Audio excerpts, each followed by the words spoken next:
বিরিয়ানি বিরিয়ানি কার না ভালো লাগে, ছোট বড় সবার প্রিয় একটা খাবার, অনেক সুস্বাদু খাবার, সবার মন চায়। আমার তো অনেক বেশ ভালোই লাগে।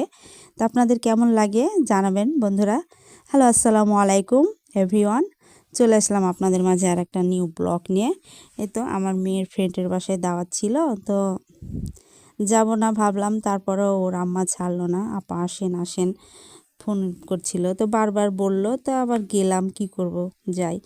তো এই যে বিরিয়ানি ছিল, গরুর মাংস দিয়ে বিরিয়ানি, আর বুটের ডাল রান্না করেছিল ক্যালিজি দিয়ে, আর শসা আর গাজর ছিল। তো বিরিয়ানিটা এত স্বাদ হয়েছিল, দুর্দান্ত, অনেক ভালো লেগেছে খেতে, খেয়েছিলাম ভালোই, অনেক স্বাদ হয়েছিল। তো এই তো সবাই মিলে খাচ্ছি, খাওয়া দাওয়ার পরে ভাবলাম একটু পার্কে যাব। তো বাসা থেকে বেরই হয়েছিলাম প্ল্যান করে যে একটু পার্কে ঘুরতে যাব। এই যে আমাদের পার্ক, কি সুন্দর পার্ক, দেখতে পাচ্ছেন, অনেক সুন্দর করেছে আগের থেকে। আর আমার মেয়ে বলছে আমি একটু ভিডিও করে দিই, তুমি ওখানে দাঁড়াও। তো এই যে আমি এখানে একটু খুনসুটি করছিলাম, আর আমার মেয়ে ভিডিও করলো।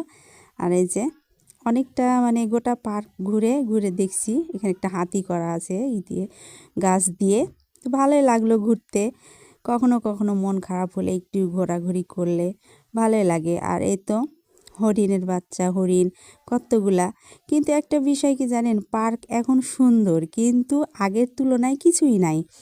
আগে পার্কে জীবজন্তু ছিল, অজগর সাপ ছিল, হরিণ ছিল, বাঘ ছিল, ভাল্লুক ছিল, বানর ছিল, তিন পাইয়া গরু ছিল, পাখি ছিল, আপনার অনেক ছিল। এক কথায় কি পশু পাখিতে ভরা ছিল পার্ক।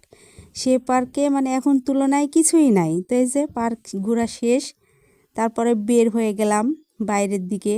তো বাইরে তো মানে খেলনাতে দোকান ভর্তি, দেখতে অনেক ভালো লাগছিল। ভাবছিলাম কিনবো কিনবো, মানে মন চাইছিল কিনি কিনি এগুলা। তো আর